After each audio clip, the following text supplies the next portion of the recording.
Binary search tree is constructed out of the key 5 - 1 12 30 15 2 - 87 ആണ്. ഇവിടെ the inorder traversal of the tree ആണ് നമ്മളോടത്ത് ചോദിച്ചിട്ടുള്ളത്. ഇതിനൊരു എളുപ്പപ്പണിയുണ്ട്. അതെന്താണെന്ന് വെച്ചാൽ ബൈനറി സെർച്ച് ട്രീ ആണ്. BSTയുടെ ഇൻഓർഡർ ട്രാവേഴ്സ് എന്ന് പറയുന്നത് അതിൻ്റെ കീയുടെ അസെൻഡിങ് ഓർഡറിലായിരിക്കും. Ascending order.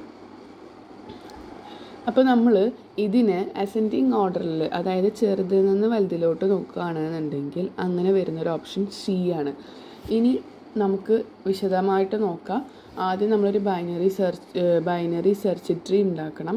അപ്പം ബൈനറി സെർച്ചിയുടെ നെയിം എന്താണെന്ന് വെച്ച് കഴിഞ്ഞാൽ റൂട്ട് നോഡിനേക്കാൾ വലുത് എവിടെ വരണം? റൈറ്റ് സൈഡിൽ വരണം. ചെറിയ സംഖ്യ ആണെന്നുണ്ടെങ്കിൽ ലെഫ്റ്റിലോട്ട് വരണം.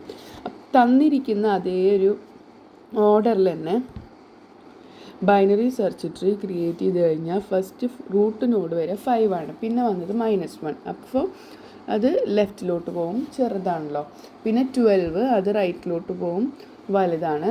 പിന്നെ വരുന്നത് 30 അത് റൈറ്റിലോട്ട് പോകും, ഇവിടെ വന്നു കഴിഞ്ഞാൽ ഇവിടുത്തെ റൈറ്റിലോട്ട് പോകും. പിന്നെ 15 12-നേക്കാൾ വലുതാണ്, ഇവിടെ വന്നു കഴിഞ്ഞാൽ ഇവിടെ 30യുടെ ലെഫ്റ്റ് സൈഡായിട്ട് പോകും. പിന്നെ 2 5-നേക്കാൾ ചെറുതാണ്, അപ്പോൾ എവിടെ പോകും? ഇവിടെ പോവും. പിന്നെ റൈറ്റ് ഓഫ് -1.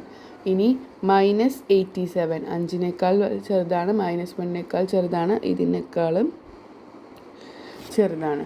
അപ്പോൾ ഇനി ഈ ട്രീയുടെ ട്രാവേഴ്സിൽ എടുക്കുകയാണെങ്കിൽ ലെഫ്റ്റ് എടുക്കുക, -81 -1 -81 ലെഫ്റ്റ് റൂട്ട് റൈറ്റ്, -81 -1 2 പിന്നെ റൂട്ട് 5 പിന്നെ റൈറ്റ് 2 ലെഫ്റ്റ് ഇല്ല,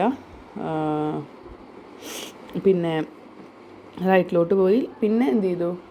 ലെഫ്റ്റിലോട്ട് പോയി 15 ലാസ്റ്റിനോട് 30. അപ്പോൾ BST ഇൻഓർഡർ ട്രാവേഴ്സിൽ നിന്ന് ചോദ്യം കണ്ടു കഴിഞ്ഞാൽ കണ്ണും പൂട്ടിയിട്ട് ഓപ്ഷനിൽ സോർട്ടഡ് അസെൻഡിങ് ഓർഡർ ഏതാണെന്ന് നോക്കിയിട്ട് ഉത്തരം എഴുതാൻ പറ്റും. ഇത് നമുക്ക് ടൈം ലാഭിക്കാൻ പറ്റും കേട്ടോ.